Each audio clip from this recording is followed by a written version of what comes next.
আল্লামা তাকি ওসমানী ছোট্ট এক টুইট বার্তায় উনি লিখেছেন যে আফগানিস্তানে তালেবানদের এই বিজয় 1400 বছর পূর্বের সেই ফাতে মক্কার কথা আবারও দুনিয়ার মুসলমানকে জানায়া দিল,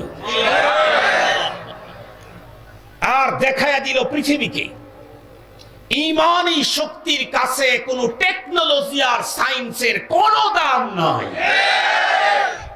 এটা জানায়া দিয়েছে পৃথিবীকে। কোরআনে পাকের পাওয়ার ঈমানী শক্তির কাছে টেকনোলজি অসহায়, ঈমানী শক্তির কাছে বিজ্ঞান ও সায়েন্স অসহায়। তার বাস্তব ওখানে প্রমাণ করে দিয়েছে। এজন্য দুনিয়ার সকল বাতিল গবেষণা করে দেখেছে মুসলমানের অস্ত্র থাক আর নাই থাক, সংখ্যায় কম হোক আর বেশি হোক, এদেরকে নিশ্চিহ্ন করতে চাইলে সর্বপ্রথম তাদেরকে পাওয়ার স্থল থেকে দূরে সরাইতে হবে। মুসলমানদের পাওয়ারের মূল জায়গা হচ্ছে আল্লাহর কোরআন।